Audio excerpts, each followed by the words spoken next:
여러분, 만약 시어머니가 정성껏 끓여주신 보양식이 사실은 여러분의 어머니를 해치기 위한 독이었다면 어떡하시겠어요? 믿기 힘드시겠지만 이건 바로 제 이야기입니다. 그날 아침 6시 저는 아직 잠이 덜 깼는데 어머니의 다급한 전화에 잠이 확 달아났어요. 어머니는 목소리를 떨며 가슴이 찢어질 듯 아프다고 하셨죠. 저는 전화를 끊자마자 옷을 움켜쥐고 어머니 댁으로 뛰쳐나갔어요. 가는 길에 119에 신고했고요. 구급차가 어머니를 응급실로 모시고 나서야 정신을 차리고 남편과 시어머니께 전화를 걸었습니다. 남편은 공기업 야간 근무 중이라 동료가 교대하러 와야 갈 수 있다고 했어요. 시어머니는 걱정 말라며 선뜻 말씀하셨죠. 얘야, 걱정 마라. 내가 내 엄마 몸보신하게 삼계탕이라도 좀 끓여놓을게. 이따가 병원으로 가져가렴. 응급실 밖에서 1시간을 넘게 기다렸을까요? 의사 선생님이 나오셔서 어머니가 급성 심근경색인데 다행히 빨리 와서 생명에는 지장이 없다고 하셨습니다. 하지만 입원해서 경과를 지켜봐야 한다고요. 저는 안도의 한숨을 내쉬고 시어머니께 이제 삼계탕은 안 끓이셔도 된다고 연락하려던 참이었어요. 그런데 시어머니께선 이미 카톡을 보내셨더군요. 탕 거의 다 됐으니 어서 와서 가져가거라. 식기 전에 내 엄마 드려야지. 그 정성을 무시할 수 없어 거절하지 못했습니다. 어머니의 갈아입을 옷가지를 챙겨 시댁으로 향했죠. 시댁에 도착하니 시어머니는 뚝배기에 담긴 탕을 보온병에 옮겨 담고 계셨어요. 김이 모락모락 나는 탕에는 큼지막한 닭고기가 둥둥 떠 있었고 인삼과 대추까지 넣으셨더라고요. 네, 엄마 아플 땐 기력 보충하는 게 최고야. 이거 마시면 금방 좋아질 거다. 저는 보온병을 건네받았어요. 묵직하고 뜨거운 온기에 저도 모르게 손을 뗄 뻔했죠. 시어머니는 가는 길에 쏟지 말고 꼭 내 엄마만 마시게 해라라며 신신당부하셨습니다. 저는 뜨거운 보온병을 들고 문 밖으로 나섰어요. 그런데 아파트 1층에 다다랐을 때 주머니 속에서 차키를 찾았지만 아무것도 만져지지 않았습니다. 아침에 너무 정신이 없어서 시댁 현관 신발장 위에 키를 두고 온 거였어요. 제 자신을 탓하며 다시 시댁으로 발걸음을 옮겼습니다. 시어머니가 쉬실까봐 조용히 발소리를 죽였죠. 그런데 문 앞에 채 닿기도 전에 집안에서 시어머니의 목소리가 들려왔습니다. 날카롭고 흥분에 찬 목소리였죠. 주하나, 너도 봤어야 했는데 어제 내가 재래시장에 갔다가 내 장모 친구분 얘기를 들었거든. 그 낡은 집이 재개발되는데 보상금이 무려 20억 원이래. 20억. 우리 평생 다 못 쓸 돈이야. 제 손에 들린 보온병이 갑자기 천근만근 무겁게 느껴졌습니다. 저는 그 자리에 얼어붙었고 무심코 가방 속 소형 녹음기를 만졌습니다. 평소 회사 회의록을 정리할 때 쓰던 거라 늘 가지고 다니던 건데 이렇게 쓰일 줄은 몰랐죠. 저는 조용히 녹음 버튼을 누르고 문틈에 귀를 바짝 댔습니다. 곧이어 남편의 망설이는 목소리가 들렸어요. 어머니, 그 돈은 장모님 돈이잖아요. 우리가 어떻게 넘봐요. 그리고 지금 장모님은 병원에 계시는데 이 멍청한 놈아. 시어머니가 테이블을 내리치는 소리가 요란하게 울렸습니다. 내 장모 나이가 몇인데 심근경색까지 왔어. 저러다 언제 어떻게 될지 누가 알아? 내가 아까 그 삼계탕에다 좋은 걸 좀 탔거든. 저번에 암시장에서 산 그 수면제 말이야. 가루로 빻아서 조금씩 넣었어. 그걸 마시면 몸에 힘이 쭉 빠져서 아무것도 못할 거야. 그렇게 한두 주 누워있으면 재개발 보상금 서류 처리하기 얼마나 수월하겠냐. 보온병을 쥔 제 손이 하얗게 질리고 마디마디가 떨려왔습니다. 시어머니가 끓인 탕은 몸보신용이 아니라 우리 엄마를 해치기 위한 독이었던 겁니다. 하지만 만약 들키면 어떡해요? 남편의 목소리는 여전히 주저했지만 그러면 안 된다는 말은 없었습니다. 오히려 들킬 것을 걱정하고 있었죠. 시어머니는 코웃음을 쳤습니다. 들키긴 누가 들켜. 수면제 좀 탔다고 누가 알겠어. 내 마누라 그 멍청하고 궁상 맞은 꼴 좀 봐. 뭘 알겠니? 내 장모가 죽으면 그 20억은 전부 내 마누라 돈이 되는 거고 그 돈은 곧 내 돈이 되는 거야. 그럼 우리 이 낡아빠진 집 팔고 정원 딸린 고급 빌라로 이사 가는 거지. 너도 그깟 회사 때려치우고 매일 집에서 편하게 놀면 얼마나 좋아. 그럼 보상금 서류는 어떻게 하고요? 남편의 목소리는 분명 흔들리고 있었습니다. 어느새 장모님이 그 여자로 바뀌어 있었죠. 그건 걱정 마라. 시어머니가 말했어요. 내가 미란이더러 병원에 자주 들락거리면서 분위기 좀 살피라고 할게. 내 마누라한테도 재개발 보상금 얘기를 슬쩍 흘려서 미리 귀띔해주고 너는 그냥 장모님 걱정하는 척하면서 내가 끓인 탕이나 잘 마시게 해.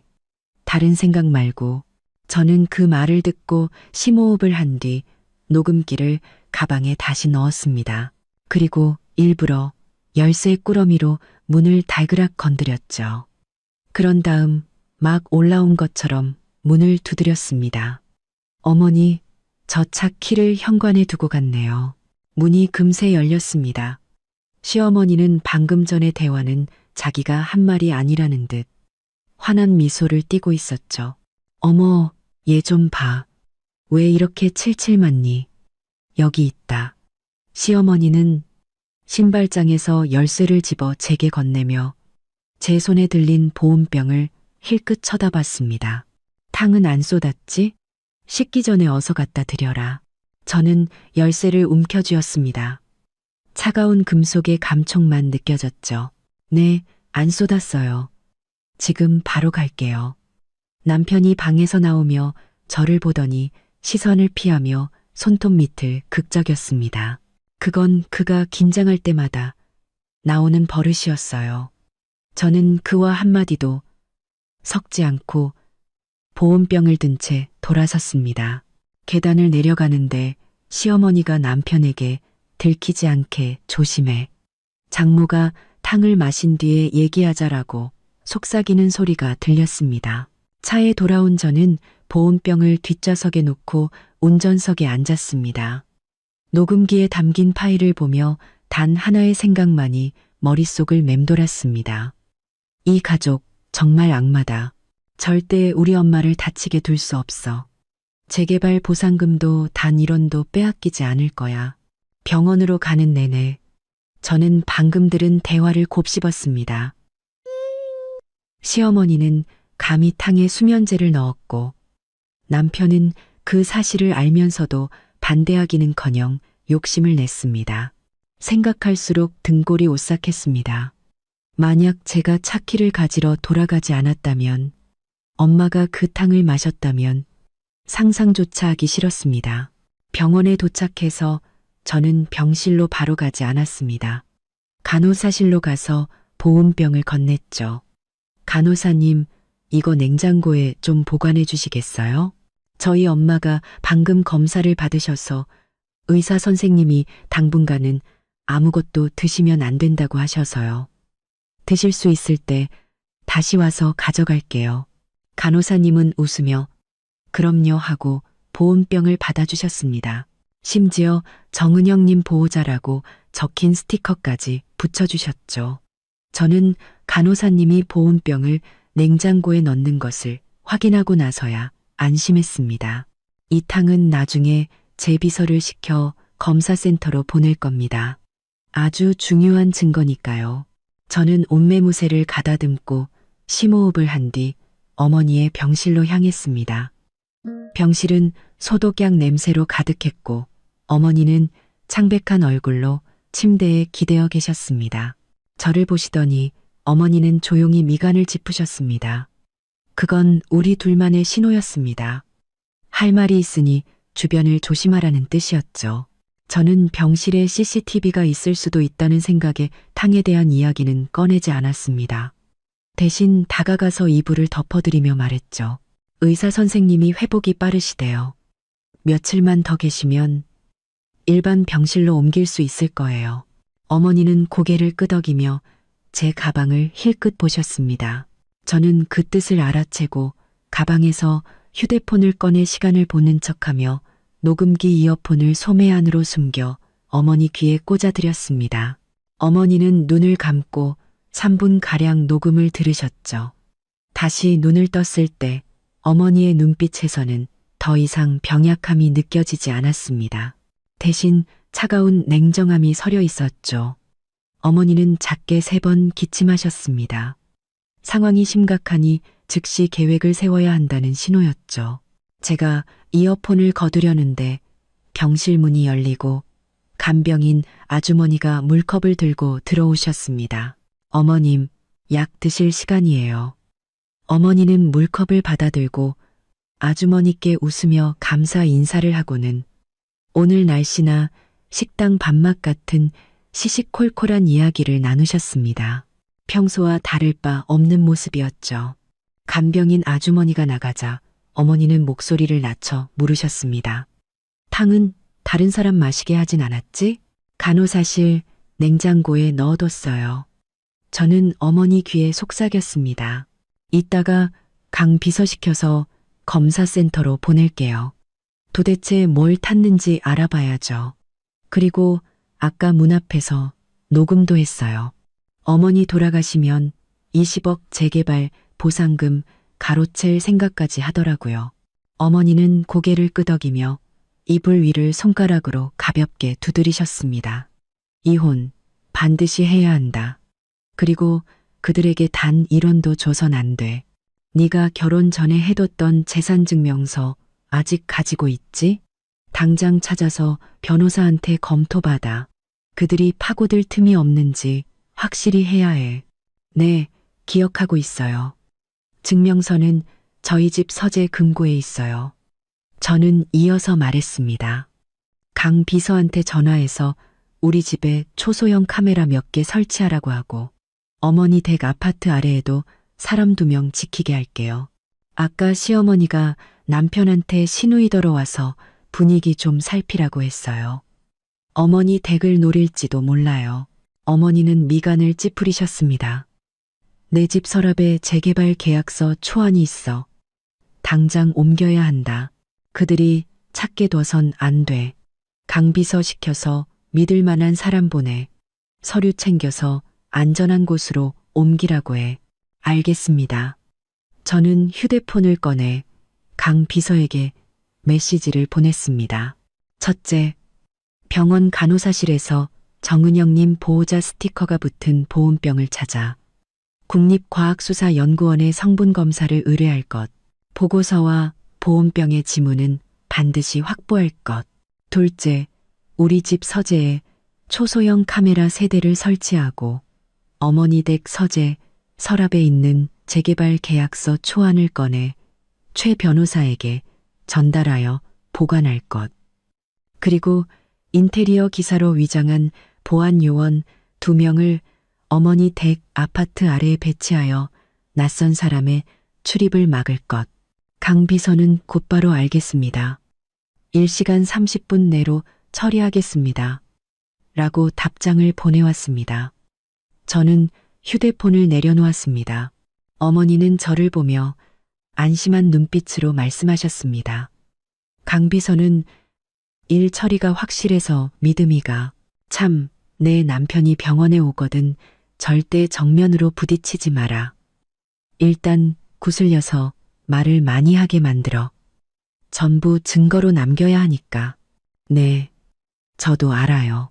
아까 시어머니랑 통화할 때 어머니께 탕을 꼭 마시게 하라고 했어요. 그가 오면 저는 탕에 문제가 있다는 걸 모르는 척하면서 재개발 보상금 얘기를 꺼내서 더 많은 말을 하도록 유도하고 녹음할게요. 마침 그때 제 휴대폰이 울렸습니다. 남편이었습니다. 제가 어머니를 쳐다보자 어머니는 조용히 고개를 끄덕이셨습니다. 저는 통화 버튼과 함께 녹음 버튼을 눌렀습니다. 여보세요. 무슨 일이야? 당신 병원이야. 장모님, 탕 드셨어? 남편의 목소리는 아까 시댁에서 들었던 것처럼 조급함이 묻어났습니다. 방금 도착했어. 간호사 말이 어머니가 수액을 맞아서 당분간은 아무것도 못 드신대. 탕은 간호사실에 맡겨뒀어. 저는 일부러 말을 끊고는 덧붙였습니다. 참, 아까 의사 선생님이 그러시는데 어머니 병이 완쾌되려면 한참 걸릴 거래. 앞으로는 복잡한 일은 처리하기 힘드실 거라고. 재개발 보상금 문제도 어머니가 다 나으셔야 진행할 수 있겠어. 전화기 너머로 몇 초간 침묵이 흘렀습니다. 이윽고 남편의 목소리가 들려왔습니다. 요양하는데 그렇게 많은 돈이 필요해? 20억 원이나 되는데 내 생각엔 일단 절반은 우리한테 먼저 주는 게 어때? 우리가 그 돈으로 장모님 더 잘 모실 수 있잖아. 그리고 장모님한테는 당신 하나뿐인데 돌아가시면 어차피 다 우리 돈이잖아. 빨리 받든 늦게 받든 똑같지 뭐. 저는 휴대폰을 쥔 손에 힘을 주며 분노를 억눌렀습니다. 어떻게 그런 말을 해? 엄마는 아직 병원에 누워 계시는데 병세는 걱정 안 하고 돈부터 챙길 생각이야? 그런 뜻이 아니잖아. 그는 다급하게 변명했습니다. 우리 미래를 생각해서 하는 말이지. 지금 봐. 내 월급은 200만 원 남짓이고 당신 사무직 월급도 뻔하잖아. 이 돈만 있으면 우리 살림이 확 필 텐데. 저는 더 이상 그와 언쟁하지 않았습니다. 나 엄마 돌봐야 해. 나중에 얘기해. 저는 전화를 끊고 녹음 파일을 저장했습니다. 어머니는 저를 보며 한숨을 쉬셨습니다. 그런 사람인 줄 몰랐구나. 내가 사람 보는 눈이 없어서 너를 그런 놈한테 시집 보냈어. 엄마 탓 아니에요. 저는 어머니의 손을 잡았습니다. 제가 시험해보고 싶었어요. 집안 배경 안 보고 사람만 보고 하는 결혼이 과연 행복할 수 있는지 이제 알겠어요. 인성이 글러먹은 사람은 뭘 해도 안 된다는 걸. 걱정 마세요. 이번에는 반드시 그들이 대가를 치르게 할 거예요. 다시는 우리를 무시하지 못하게 할 겁니다. 마침 간호사님이 회진을 오셔서 저희는 대화를 멈췄습니다. 어머니는 다시 병약한 모습으로 돌아가 간호사님과 병세에 대해 이야기했습니다. 저는 어머니의 침착한 옆모습을 보며 다짐했습니다. 어떤 희생을 치르더라도 반드시 엄마를 지키고 우리 것을 되찾겠다고. 그리고 저 탐욕스러운 자들에게는 응당한 벌을 내리겠다고. 다음 날 오후 남편이 구겨진 종이봉투를 들고 병원에 왔습니다. 마트로고가 찍힌 봉투 안에는 껍질에 검은 반점이 생긴 딱 봐도 할인 판매하는 바나나가 들어있었죠. 그는 병실에 들어서자마자 손을 비비며 침대 옆 협탁부터 훑어봤습니다. 보온병이 없는 것을 확인하고 나서야 어머니 침대 곁으로 다가가 부드러운 목소리로 물었습니다. 어머니, 오늘 몸은 좀 어떠세요? 제가 마트에서 바나나 좀 사왔어요. 이게 칼륨이 많아서 심장에 좋대요. 어머니는 베개에 기댄 채 여전히 창백한 얼굴로 작게 음하고 대답하셨을 뿐 별다른 말씀은 없으셨습니다. 우리는 아침에 이미 약속했습니다. 그가 말을 많이 하도록 유도하는 건 제 몫이었죠. 저는 옆에 서서 화면을 어둡게 한 휴대폰을 캔버스 가방 옆 주머니에 숨긴 채 꽉 쥐고 있었습니다. 녹음 버튼은 이미 눌러져 있었고 손끝으로 휴대폰의 미세한 진동이 느껴졌습니다. 남편은 어머니가 대꾸하지 않자 제 쪽으로 고개를 돌리며 불안한 듯 손톱 밑을 극적이기 시작했습니다. 그건 그의 오랜 버릇이었죠. 예전에 회사에서 리베이트를 받은 일로 부장님께 불려갔을 때도 집에 돌아와 손톱 밑이 빨개지도록 긁어댔습니다. 참, 어제 어머님이 끓여주신 탕 말이야. 장모님께 드렸어? 그는 아무렇지 않은 척 물었지만 그 눈빛은 무언가를 확인하려는 듯 저를 뚫어져라 쳐다보고 있었습니다. 저는 일부러 고개를 숙여 어머니의 이불을 정리하며 천천히 말했습니다. 아침에 간호사님이 오셨는데 엄마가 수액을 맞아서 기름진 탕은 당분간 드시면 안 된대. 그래서 간호사실 냉장고에 넣어뒀어. 저녁에 데워서 드리려고. 냉장고에? 그의 목소리가 순간 멈칫했고 손톱을 긁는 속도가 더 빨라졌습니다. 어서 드셔야지. 어머님이 아침 내내 끓이신 건데 심근경색 회복에 특효인 좋은 걸 넣었다고 하셨단 말이야. 오래 두면 약효가 떨어져. 저는 고개를 들어 그의 눈을 똑바로 쳐다보며 일부러 재개발 보상금 이야기로 화제를 돌렸습니다. 아무리 좋은 거라도 의사 선생님 말씀을 따라야지. 참, 아침에 엄마가 그러시는데 그 낡은 집 재개발 말이야. 구청에서 곧 결과가 나온대. 엄마는 그 돈으로 노후 준비를 하실 거래. 나중에 우리한테 짐 되기 싫으시다고. 그 말이 끝나자마자 남편의 눈이 반짝 빛났습니다. 손톱을 긁던 손도 멈췄죠. 그는 두 걸음 앞으로 다가와 목소리를 낮추며 조급하게 말했습니다. 노후 준비에 그렇게 큰 돈이 왜 필요해? 20억 원이나 되는데 장모님한테는 당신 하나뿐이잖아. 어차피 다 우리 돈 될 텐데.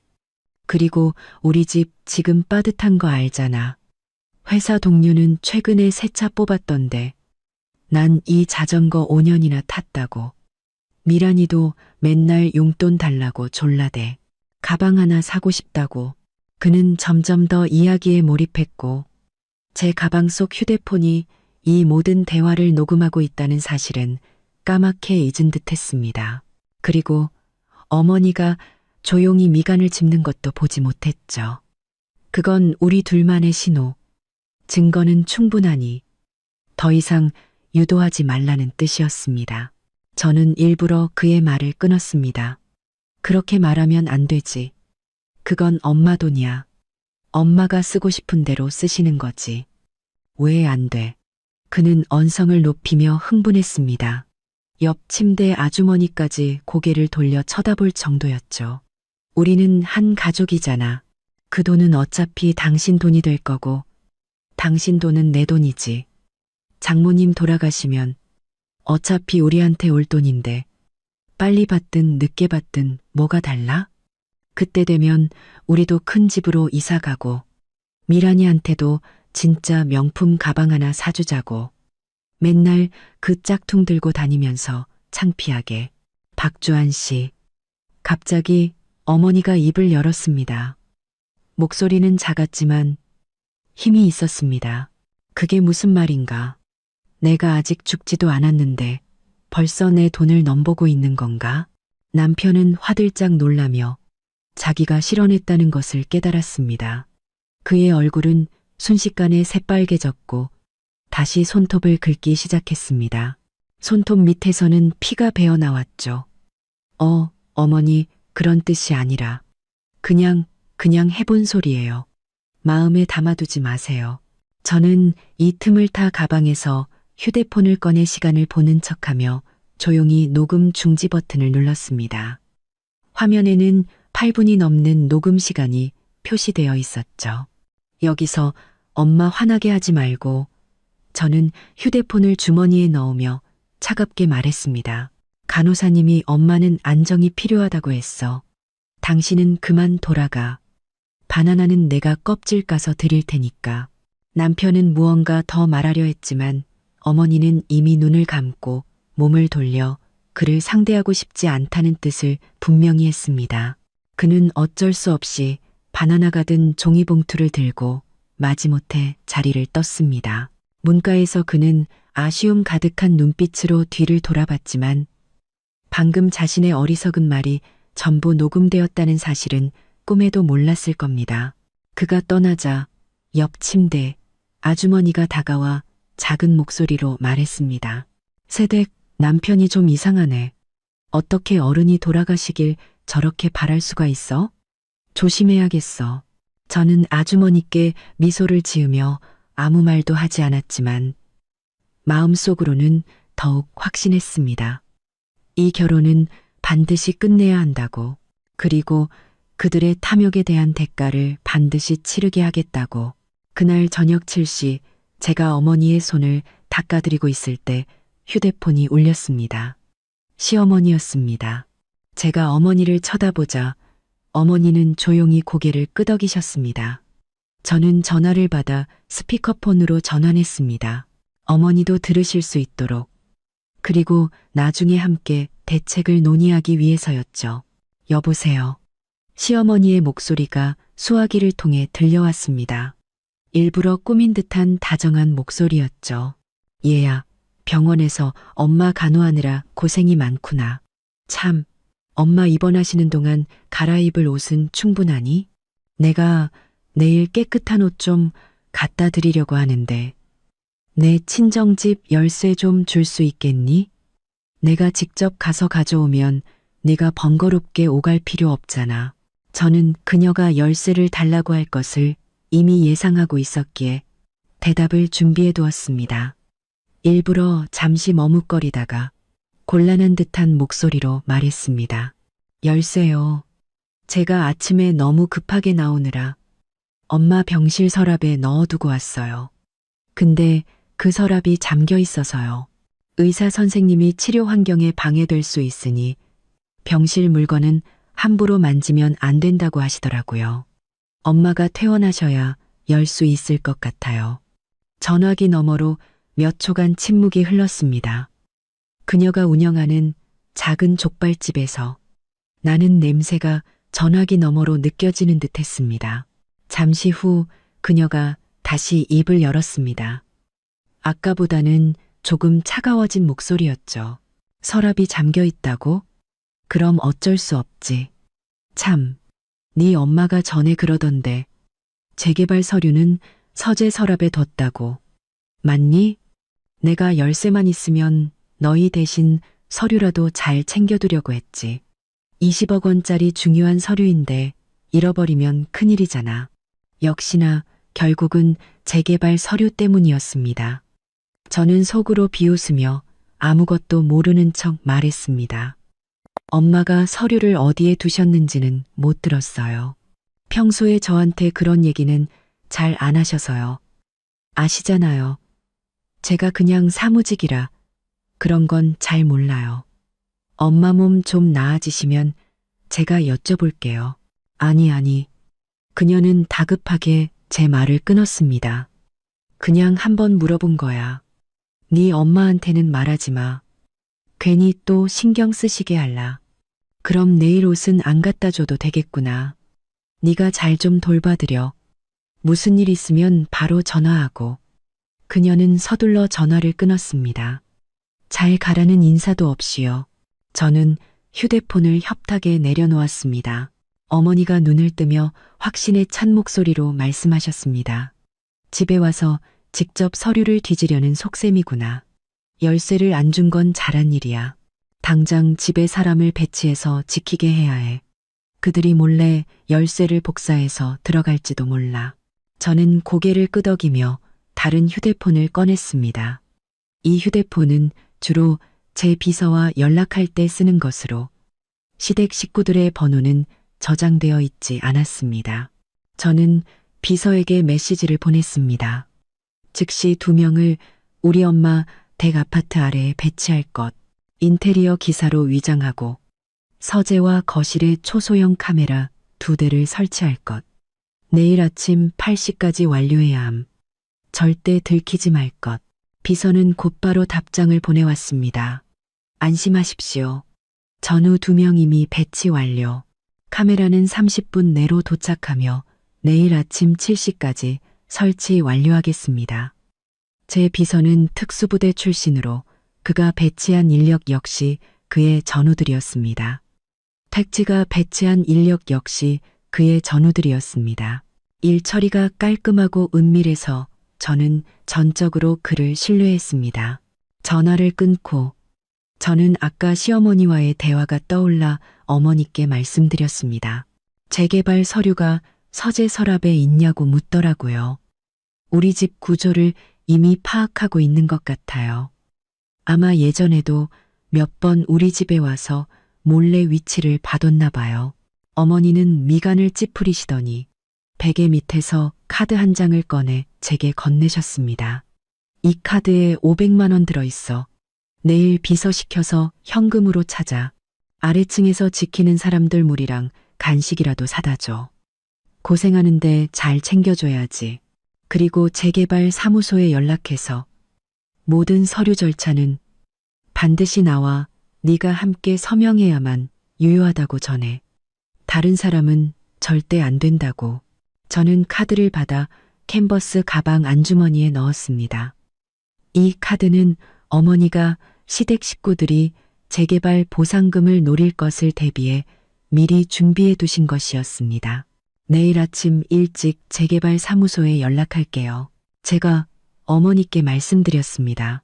그리고 변호사님께 부탁해서 내용 증명도 하나 작성해 달라고 할게요. 시어머니네가 다시 재개발 얘기를 꺼내면 바로 내용 증명을 보내서 경고하려고요. 어머니는 제 손을 가볍게 두드리며 신뢰 가득한 눈빛으로 말씀하셨습니다. 고생이 많구나. 엄마는 네가 얼마나 속상할지 다 안다. 이 일만 잘 해결되면 우리 이제 편하게 살자. 다시는 이런 꼴 당하지 말고. 저는 침대 곁에 기대어 고개를 끄덕였습니다.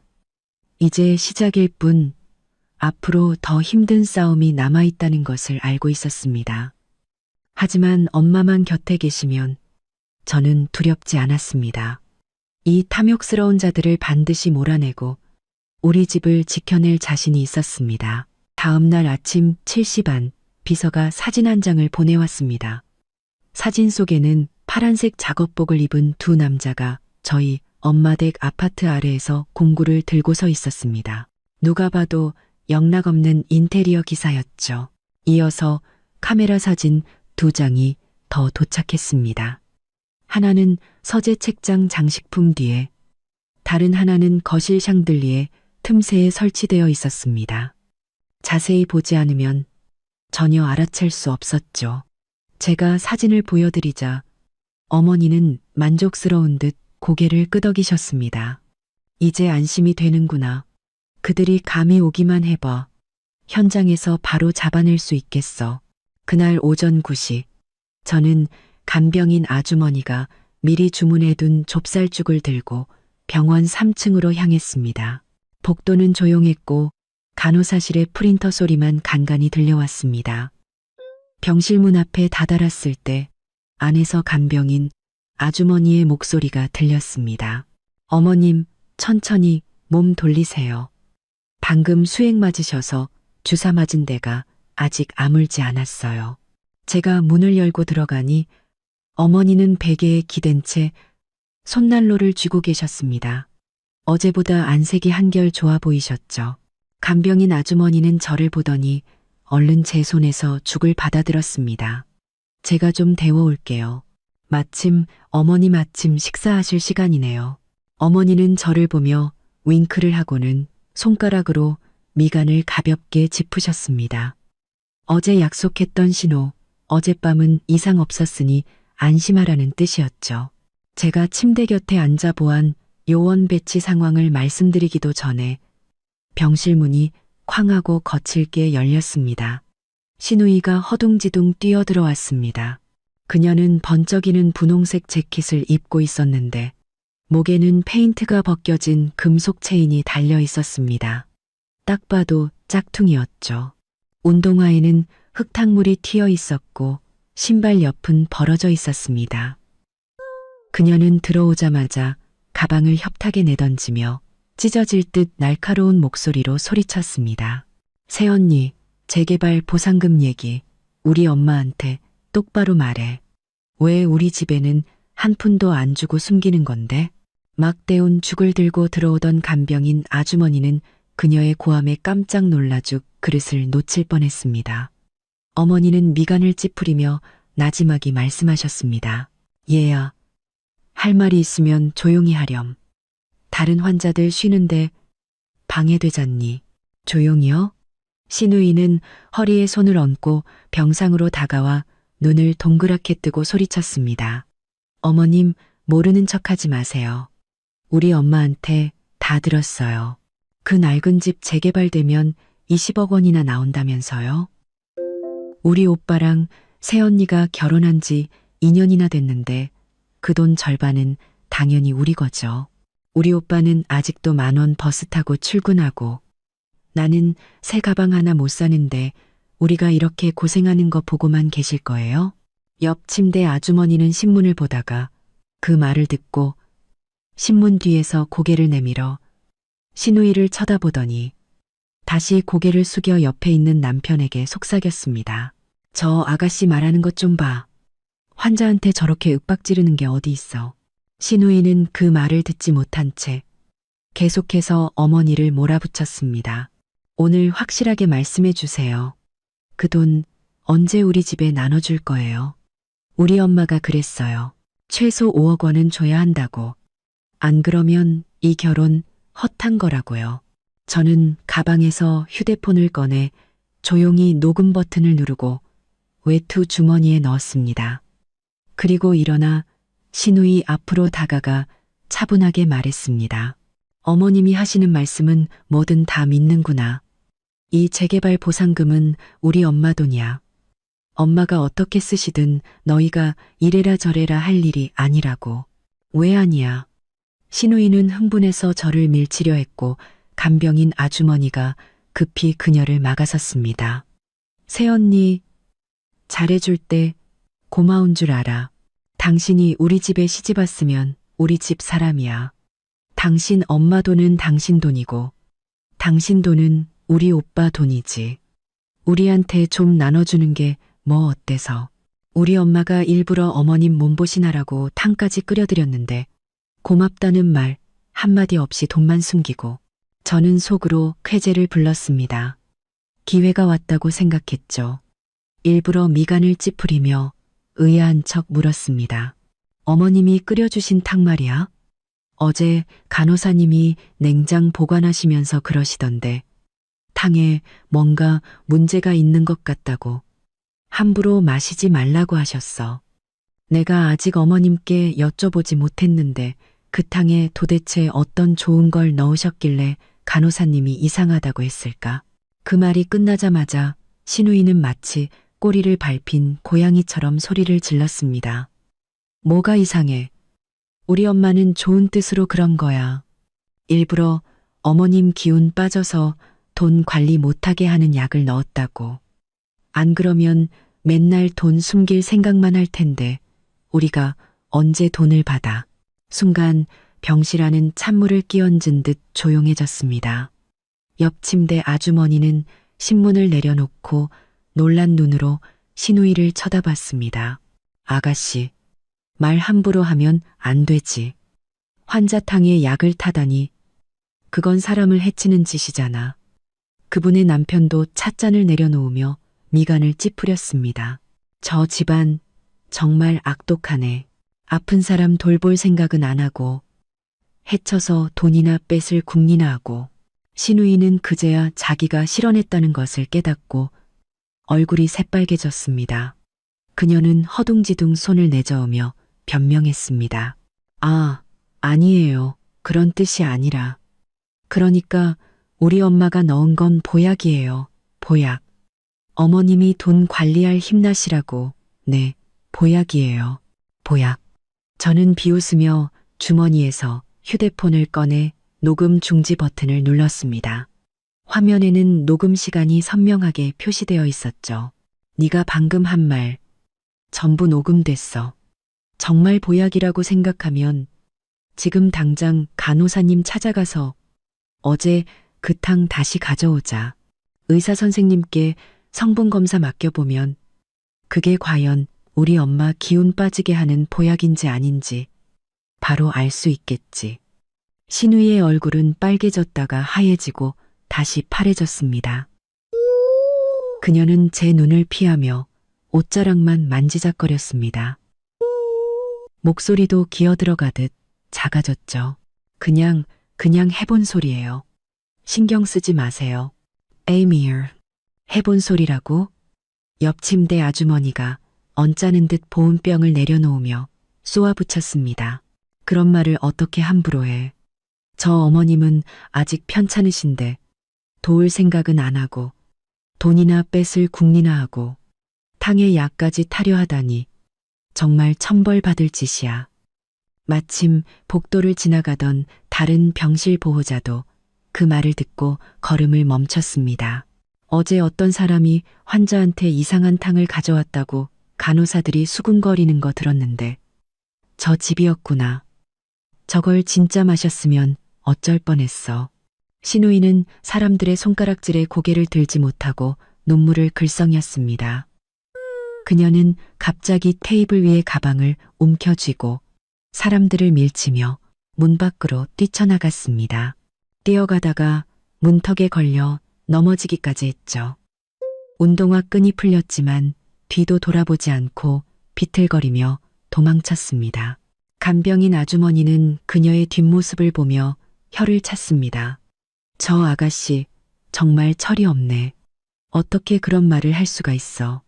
딸이 옆 침대 아주머니는 한숨을 쉬며 어머니께 말했습니다. 어머님, 너무 화내지 마세요. 저런 사람들이랑 엮여서 속 썩으면 손해예요. 앞으로는 절대 가까이 오지 못하게 하세요. 어머니는 고개를 끄덕이며 아주머니께 미소를 지었습니다. 고맙습니다. 그럴게요. 병실에 있던 사람들이 모두 흩어지고 나서야 어머니는 저를 보며 침대 협탁을 손가락으로 가볍게 두드리셨습니다. 또 다른 신호, 증거를 잘 보관하라는 뜻이었죠. 저는 휴대폰의 녹음 파일을 클라우드에 저장하고 비서에 이메일로도 한부 복사해 보냈습니다. 그리고 어머니께 말씀드렸죠. 강 비서가 어제 그러는데 엄마 댁에 카메라 설치도 다 끝났고 보안 요원도 배치됐대요. 이제 그들이 덫에 걸리기만 기다리면 돼요. 방금 신우이가 실토한 덕분에 증거가 하나 더 늘었네요. 이제 와서 딴소리해도 소용없을 거예요. 어머니는 간병인 아주머니가 가져다 준 죽으란 숟가락 뜨며 나지막이 말씀하셨습니다. 그들은 재개발 보상금에 눈이 멀어서 절대 포기하지 않을 거야. 아마 조만간 네 친정집에 쳐들어가서 난리를 칠지도 몰라. 강 비서더러 잘 감시하라고 해. 서류를 빼앗기면 안 되니까. 네, 알아요. 저는 어머니의 이불을 덮어드리며 말했습니다. 아침에 나오기 전에 강 비서한테 말해뒀어요. 2시간마다 감시 카메라 화면 캡처해서 보내주고 무슨 일 있으면 바로 보고하라고요. 그리고 최 변호사님도 그러셨어요. 탕 성분 검사 결과가 나오면 바로 내용 증명을 작성해서 다시 한번 소란을 피우면 즉시 고소하겠다고 경고하자고요. 마침 그때 제 휴대폰이 진동했습니다. 강 비서가 보낸 메시지였습니다. 확인 결과 어젯밤 시댁 식구 중 한 명이 엄마 댁 아파트 아래를 서성이는 것이 포착되었습니다. 사전 답사로 추정됩니다.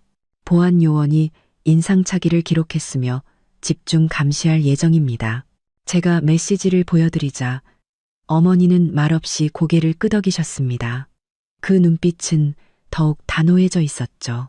우리는 알고 있었습니다. 이 싸움은 이제 막 시작되었을 뿐이라는 것을요. 하지만 우리는 이미 모든 준비를 마쳤습니다. 20억 재개발 보상금을 절대 빼앗기지 않을 것이며 서로를 해치려는 그들의 시도를 결코 용납하지 않을 것입니다. 간병인 아주머니가 그릇을 치우고 어머니의 혈압을 재더니 혈압이 안정적이라며 어제보다 훨씬 좋아졌다고 말했습니다. 오후에 의사 선생님이 회진 오셔서 별 문제 없으면 다음 주부터는 수액량을 줄일 수 있을 거라고요. 저와 어머니는 안도의 한숨을 내쉬었습니다. 어머니의 건강만 회복된다면 시댁의 계략에 맞서림이 더 생길 테니까요. 저는 침대 곁에 앉아 눈을 감고 쉬시는 어머니의 모습을 보며 마음속으로 굳게 다짐했습니다. 김 여사, 박주환, 그리고 박미란. 당신들이 우리 엄마를 해치고 재개발 보상금을 빼앗으려 한 것. 절대 용서하지 않겠어. 당신들이 우리에게 진 빚. 하나하나 전부 갚아주겠어. 당신들의 탐욕에 대한 대가를 반드시 치르게 될 거야. 소뉴. 신우이가 도망친 지 30분도 채 되지 않아 제 휴대폰이 진동했습니다. 비서가 보낸 메시지였죠. 엄마 댁 아파트 아래에 수상한 그림자 2개가 어슬렁거리고 있는데 시어머니와 남편 같다는 내용이었습니다.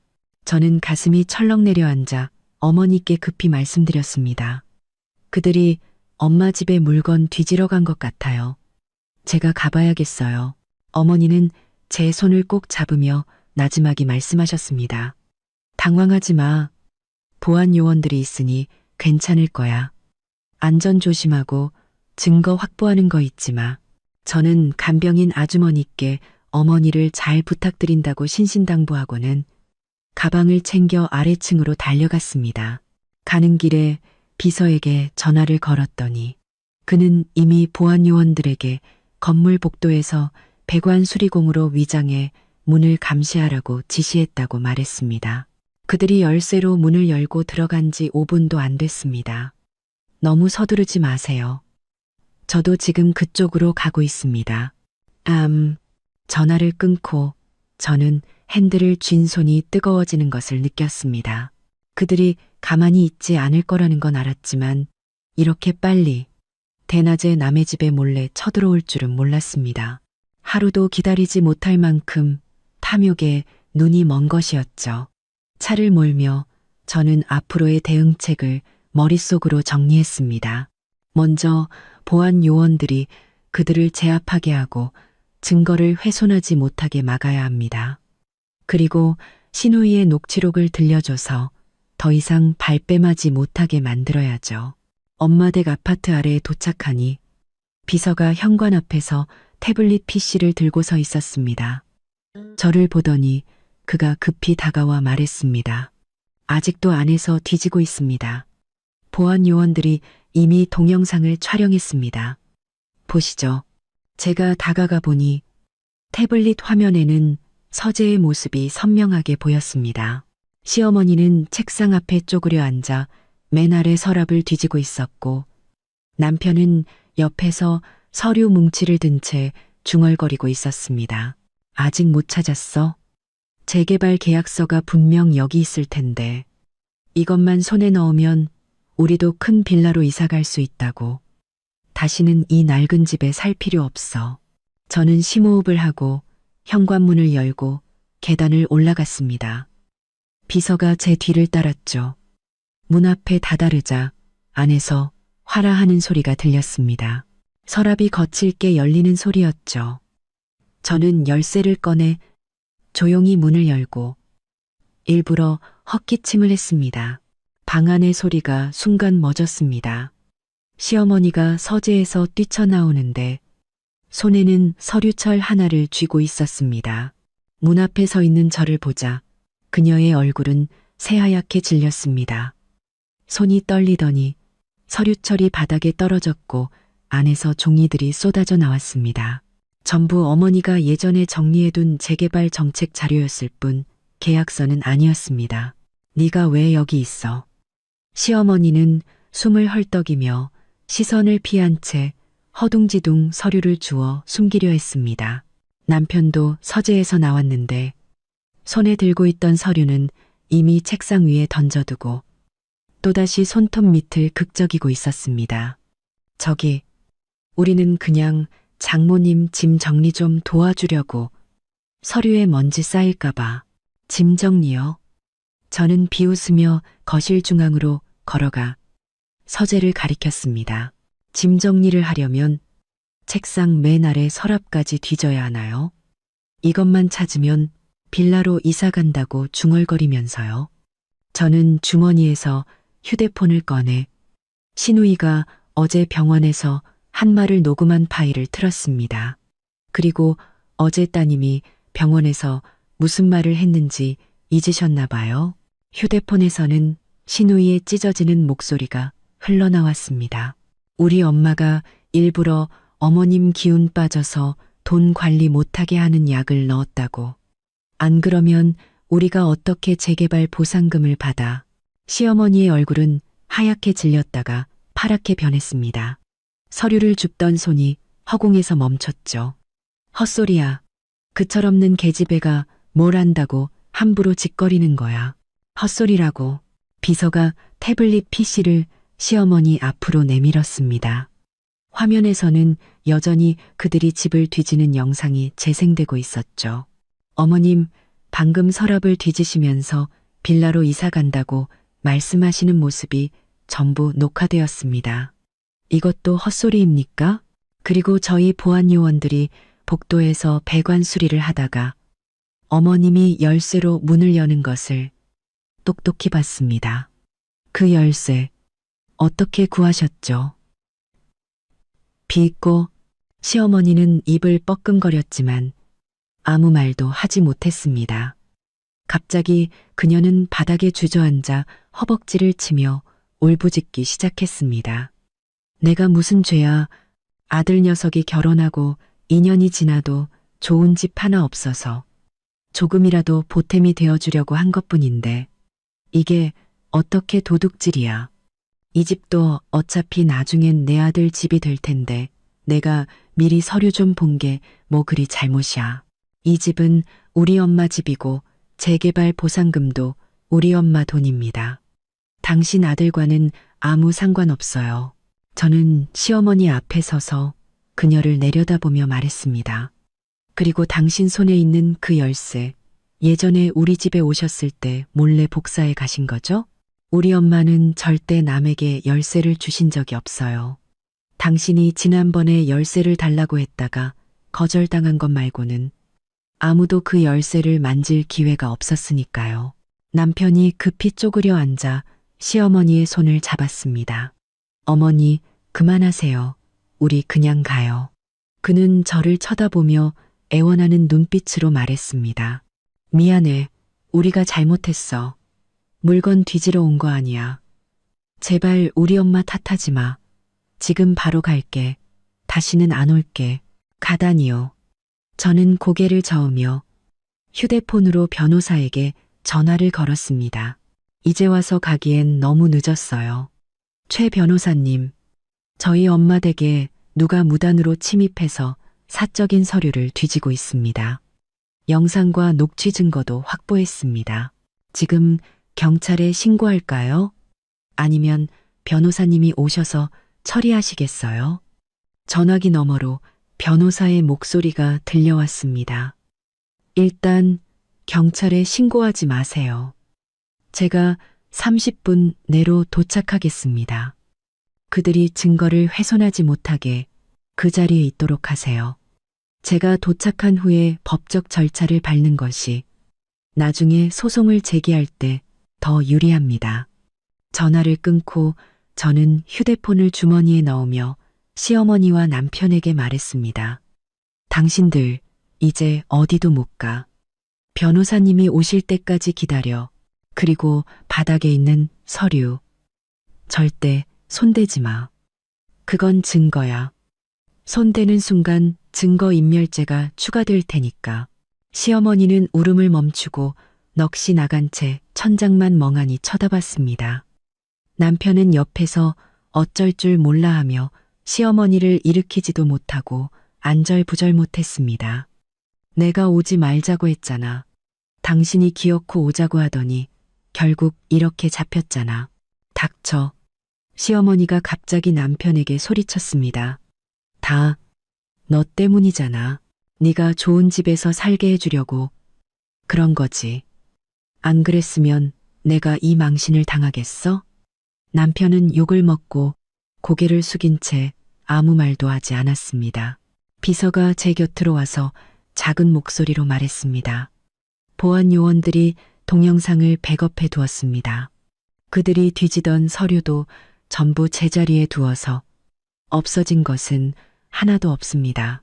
그리고 아까 현관에서 빈 손가방을 하나 발견했습니다. 찾은 서류를 담아 가려던 것 같습니다. 저는 고개를 끄덕이며 서재문 쪽을 쳐다봤습니다. 과연 문 뒤에는 검은색 손가방이 놓여 있었습니다. 신우이가 전에 메고 다니던 가방과 같은 짝퉁 로고가 찍혀 있었죠. 저는 속으로 비웃었습니다. 서류를 훔칠 생각에 가방까지 준비하다니 정말 치밀했습니다. 하지만 결국 현장에서 잡히고 말았죠. 약 20분 후 변호사가 도착했습니다. 검은색 정장을 입은 그는 서류 가방을 들고 문으로 들어와 먼저 제게 인사를 건넸습니다. 그리고 바닥에 앉아있는 시어머니 앞에 쪼그려 앉아 말했습니다. 어머님, 안녕하십니까? 저는 서연 씨의 변호사입니다. 현장의 영상과 녹취, 그리고 타인의 주택에 무단으로 침입한 행위에 근거하여 어머님은 현재 주거 침입죄에 해당합니다. 만약 서연 씨가 이 문제를 법적으로 다룬다면 구류 및 벌금형에 처해질 수 있습니다. 또한 뒤지신 서류는 개인 재산 정보와 관련이 있으므로 유출되거나 훼손될 경우 추가적인 법적 책임을 져야 합니다. 구류라는 말에 시어머니는 화들짝 놀라 바닥에서 벌떡 일어나 변호사의 손을 잡았습니다. 변호사님, 제가 잘못했어요. 다시는 안 그럴게요. 제발 고소만은 하지 말아주세요. 지금 바로 갈게요. 다시는 이 집 물건에 손도 안 댈게요. 변호사는 시어머니의 손을 조용히 밀어내고 서류 한 장을 꺼내 보였습니다. 지금 그런 말씀을 하셔도 소용없습니다. 먼저 이 주거 침입 사실 확인서에 서명하셔서 오늘의 행위를 인정하셔야 합니다. 그리고 저희와 함께 경찰서에 가서 진술서를 작성해야 합니다. 추후 고소 여부는 서연 씨의 결정과 어머님이 상응하는 배상을 할 의지가 있는지에 따라 달라질 겁니다. 경찰서에 가야 한다는 말에 남편도 다급해졌습니다. 변호사님, 저희 정말 잘못했어요. 경찰서에만은 안 가게 해주세요. 회사에 알려지면 저 밥줄 끊겨요. 당신 밥줄 끊기는 건 작은 문제죠. 저는 남편을 쳐다보며 차분하지만 힘있는 목소리로 말했습니다. 만약 당신들이 오늘 정말 재개발 서류를 훔쳐가서 우리 엄마에게 손해를 입혔다면 단순히 직장을 잃는 걸로 끝나지 않았을 거예요.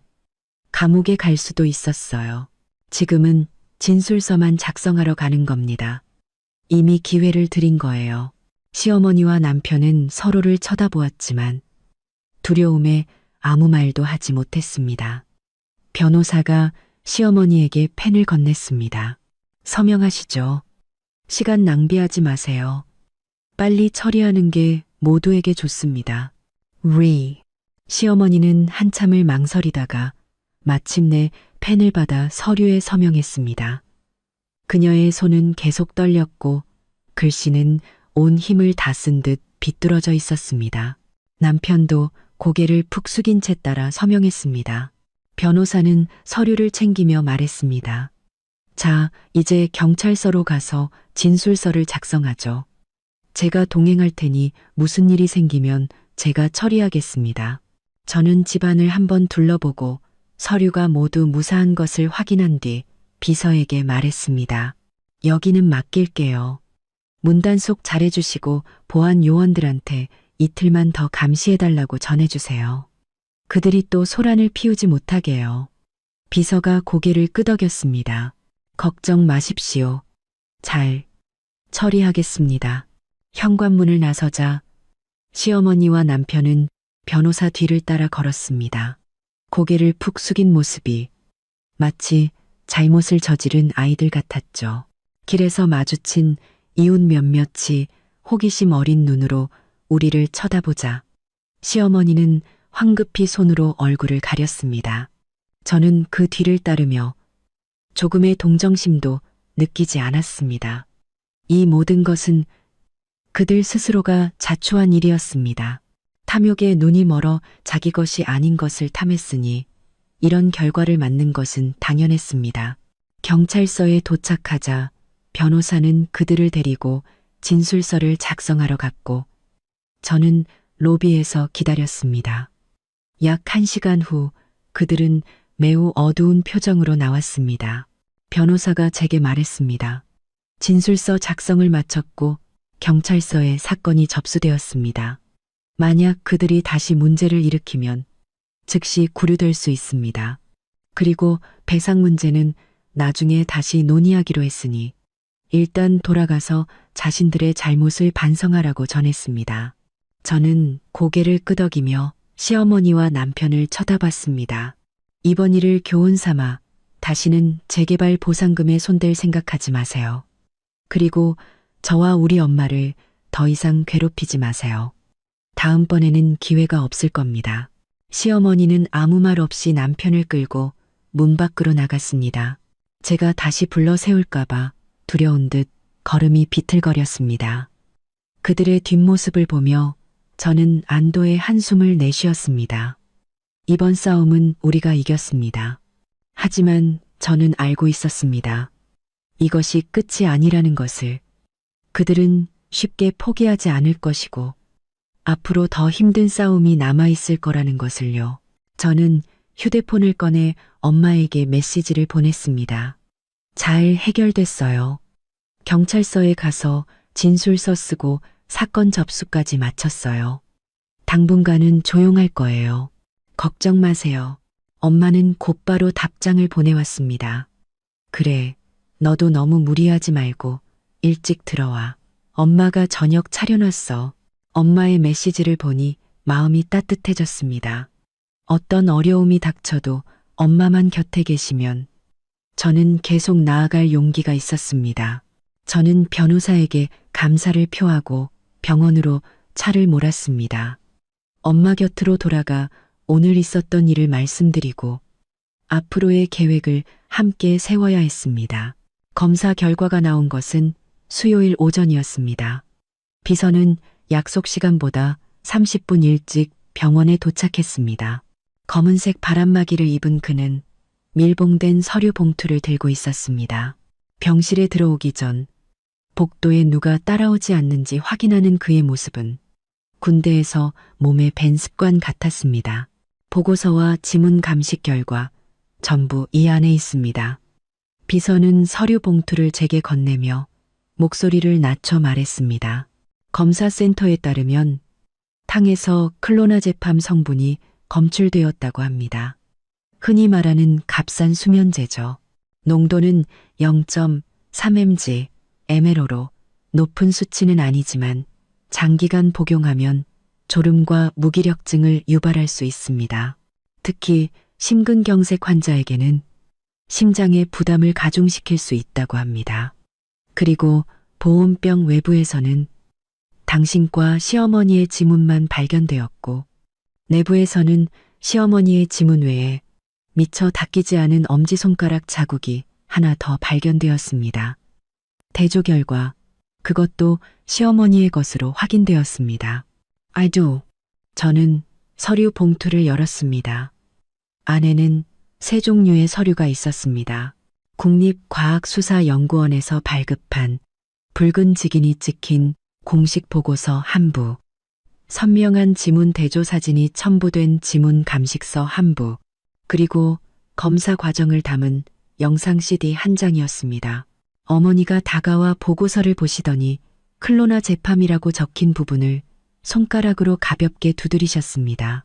역시 그 여자가 꾸민 짓이었어. 마시지 않아서 정말 다행이야. 이제 증거는 다 모였구나. 저는 서류를 다시 정리해 가방에 넣었습니다. 오늘 시댁에 가서 직접 따져 묻고 해명을 들어야겠어요. 어머니는 고개를 끄덕이며 비서에게 아래층에서 기다리라고 신신당부했습니다.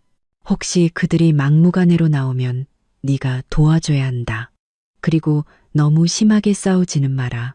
대화 내용을 녹음해서 법적 절차를 밟을 때 우리가 불리해지지 않도록 해야 해. 하이.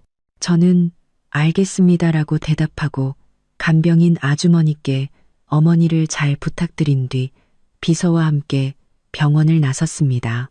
시댁으로 가는 길에 저는 변호사에게 메시지를 보내 검사 보고서의 핵심 내용을 전달했습니다.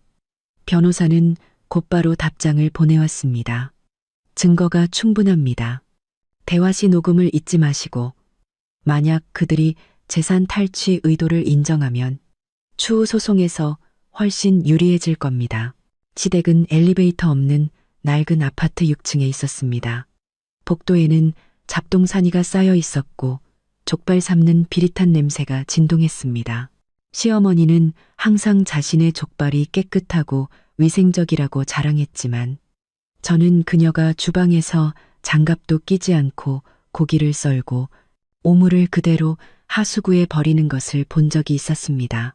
저는 비서에게 3층에서 기다리라고 하고 혼자 가방을 들고 계단을 올라갔습니다. 6층에 도착하니 시댁문이 살짝 열려 있었고 안에서 시어머니의 목소리가 들려왔습니다. 너무 걱정 마. 어제 서류를 못 찾았으면 오늘 다시 방법을 생각하면 되지. 정 안 되면 병원에 가서 난리를 치는 거야. 내 장모가 편히 쉬지 못하게 만들면 재개발 보상금을 내놓을지도 몰라. 저는 걸음을 멈추고 조용히 휴대폰 녹음 버튼을 눌렀습니다. 그리고 일부러 헛기침을 했죠. 방 안의 소리가 순간 멎었습니다. 몇 초 후 남편이 문을 열었습니다. 저를 보자 그는 긴장한 듯 또다시 손톱 밑을 극적였습니다. 네가 왜 왔어? 남편의 목소리는 떨리고 있었고 시선은 저를 피했습니다. 시어머니가 방에서 나오더니 제 손에 들린 가방을 보고는 표정이 굳었지만 애써 태어난 척했습니다. 보온병 돌려주러 왔니? 잃어버린 줄 알았네. 마침 오후에 또 탕 끓여서 네 엄마한테 갖다 주려고 했는데 탕은 이제 그만 끓이셔도 돼요. 저는 집 안으로 들어가 가방을 거실 탁자 위에 놓았습니다. 오늘 제가 온 건 그 탕에 대해서 이야기 좀 하려고요. 거실은 엉망이었습니다. 소파에는 빨지 않은 옷가지가 쌓여 있었고 탁자 위에는 먹다 남은 족발이 널려 있었습니다. 시어머니의 귀에 걸린 가짜옥 귀걸이가 유난히 눈에 거슬렸습니다. 시어머니는 소파에 앉아 족발 한 점을 입에 넣고 일부러 소리를 내며 씹었습니다. 탕 얘기는 뭐하러. 내가 네 엄마 몸보신하라고 좋은 마음으로 끓여준 건데 설마 맛이 없었다는 건 아니겠지? 맛이 있고 없고가 중요한 게 아니죠. 그 안에 뭘 넣었는지가 중요하죠. 저는 가방에서 검사 보고서를 꺼내 그녀 앞에 놓았습니다. 이건 국과수에서 나온 보고서예요. 어머님이 끓이신 탕에서 클로나제팜, 즉 수면제 성분이 검출됐다고 나와 있어요. 농도는 0.3mg/ml. 이걸 우리 엄마한테 마시게 해서 잠만 자게 만들고 재개발 보상금에 손도 못 대게 하려던 거 맞죠? 시어머니는 보고서를 집어들었지만 손이 심하게 떨려 보고서 모서리가 구겨졌습니다. 그녀는 보고서를 몇 번 훑어보더니 갑자기 탁자 위에 내던지며 소리쳤습니다. 이거 가짜야. 네가 사람 시켜서 가짜로 만든 거지. 날 모함하려고. 내가 네 엄마한테 그런 걸 왜 넣어. 난 좋은 뜻으로. 가짜인지 아닌지는 어머님이 더 잘 아시겠죠. 저는 지문 감식서를 꺼내 보였습니다. 보온병 안쪽에서 어머님 지문이 나왔어요. 그리고 국과수에서는 탕에서 어머님이 평소에 드시는 수면제와 동일한 성분을 찾아냈고요. 지난주에 약국에서 수면제 사신 거 약사님도 기억하시겠죠? 지금 바로 약국에 전화해서 확인해 볼까요? 시어머니의 얼굴은 새하얗게 질렸고 입술을 떨며 아무 말도 하지 못했습니다. 남편은 옆에서 지켜보며 손톱 밑에서 피가 나도록 긁어댔지만 시어머니를 변호할 엄두도 내지 못했습니다.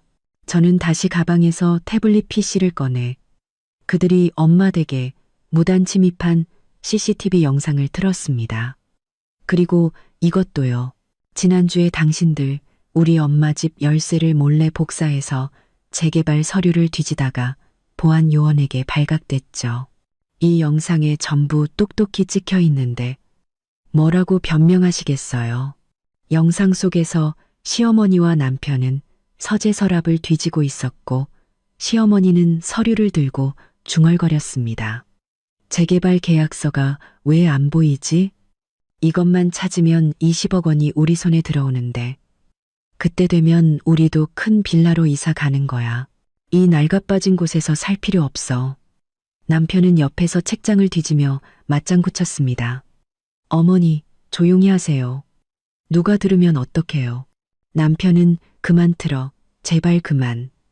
이라며 울부짖었습니다. 우리가 잘못했어. 재개발 보상금에 눈이 멀어서 그랬어. 탕에 약을 넣은 것도 잘못했어. 닥쳐. 시어머니가 남편을 돌아보며 소리쳤지만 그녀의 목소리도 떨리고 있었습니다. 우린 잘못 없어. 애초에 제가 자기 집이 부자인 걸 숨긴 게 잘못이야. 진작 알았으면 우리가 이럴 필요도 없었어. 신분을 숨겼다고요? 저는 일어나 그들을 쳐다보며 비웃음을 감추지 않았습니다. 저는 제가 평범한 집안이라고 말한 적 없어요. 당신들이 묻지도 않고 제 옷차림이 수수하고 돈을 못 번다고 멋대로 판단한 거죠. 그리고 설령 제가 평범한 집안이었다고 한들 당신들이 우리 엄마의 재개발 보상금을 노리고 엄마 목숨까지 해치려 한 것이 정당화되나요? 마침 그때 아래층에서 문 두드리는 소리가 들렸습니다. 비서가 올라온 것이었죠. 제가 30분 넘게 내려오지 않으면 올라와 보라고 미리 말해뒀습니다. 비서가 집 안으로 들어서자 그의 강한 기세에 눌려 시어머니와 남편은 더 이상 아무 말도 하지 못했습니다. 이제 증거는 차고 넘칩니다. 더 이상 변명할 거리라도 있나요? 저는 시어머니와 남편을 쳐다보며 단호하게 말했습니다. 이미 변호사와 상의를 마쳤습니다. 주거침입, 재산 탈취 미수, 그리고 유해물질 투여 미수 혐의로 당신들을 고소할 겁니다. 비록 우리 엄마가 그 탕을 마시지는 않았지만 당신들의 의도는 명백했으니 처벌을 피할 수는 없을 겁니다. 시어머니는 소파에 주저앉아 넋이 나간 채 천장만 쳐다봤습니다. 끝났어. 다 끝났어. 20억 원은커녕 감옥에 가게 생겼구나. 남편은 여전히 바닥에 주저앉아 울고 있었습니다. 저는 모든 증거를 가방에 챙겨 넣고 그들에게 말했습니다. 이틀의 시간을 드리죠. 만약 그 안에 우리 엄마에게 진심으로 사과하고 무단 침입으로 인한 손해를 배상한다면 법정에서 선처를 고려해 볼 수 있습니다. 하지만 계속해서 뻔뻔하게 나온다면 법원의 소환장을 기다리게 될 겁니다. 그 말을 끝으로 저는 더 이상 그들을 쳐다보지 않고 비서와 함께 집을 나섰습니다. 복도를 걸어 나오는데 족발 냄새가 더욱 역하게 느껴졌습니다. 하지만 제 마음은 오히려 가벼워졌죠.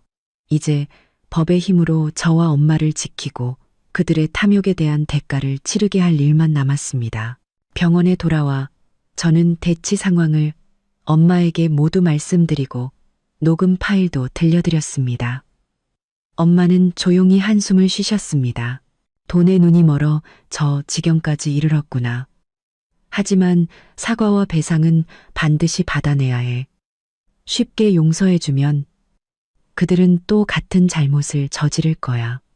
저는 고개를 끄덕이며 변호사에게 전화를 걸어 대화 녹음 파일과 증거들을 모두 전송하고 즉시 고소장을 작성해달라고 요청했습니다. 변호사는 증거가 매우 충분하여 승소 확률이 높다고 말하며 재개발 사무소와도 이미 협의를 마쳐 다른 사람이 재개발 문제에 개입할 수 없도록 이중 서명 절차를 마련했다고 안심시켜 주었습니다. 모든 준비가 끝나자 저는 비로소 마음이 놓였습니다. 이 지긋지긋한 싸움도 이제 끝이 보이기 시작했습니다. 변호사님이 병원에 오시던 날 어머니의 기색은 한결 좋아져 있었습니다. 간호사님은 어머니의 심박수와 혈압이 안정되었다며 3일만 더 지켜보고 수액량을 줄이자고 하셨죠. 저는 미리 병실에 작은 테이블을 đặt고 집에서 가져온 따뜻한 홍차를 준비했습니다. 오전 11시 변호사님이 짙은 갈색 가죽 서류 가방을 들고 병실에 도착했습니다. 그는 먼저 공증된 혼전 재산 증명서를 보여주었습니다. 거기에는 제가 결혼 전에 소유했던 아파트 세 채와 8억 원의 예금 등 모든 개인 재산이 상세히 기록되어 있었습니다. 민법에 따라 이혼 시 남편은 이 재산에 대해 어떠한 권리도 주장할 수 없었죠. 다음으로 그는 시댁 식구들의 주거침입 및 재산 탈취, 미수 혐의에 대한 내용 증명 초안을 꺼내 보였습니다. 내용 증명에는 그들의 모든 불법 행위가 명확히 기록되어 있었고 7일 이내에 서면으로 사과하지 않으면 즉시 형사 고소 절차를 밟겠다고 명시되어 있었습니다. 변호사님은 만약 그들이 불응할 경우 주거 침입죄로 실형을 선고받을 가능성이 높으며 남편은 공기업에서도 해고될 것이라고 설명했습니다.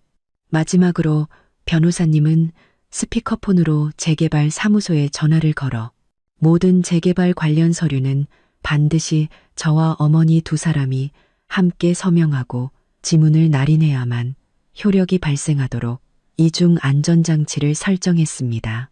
이제 그들이 재개발 보상금을 노릴 수 있는 모든 길은 차단된 셈이었죠. 모든 법적 준비가 완벽하게 마무리되자 저와 어머니는 비로소 안도의 한숨을 내쉴 수 있었습니다.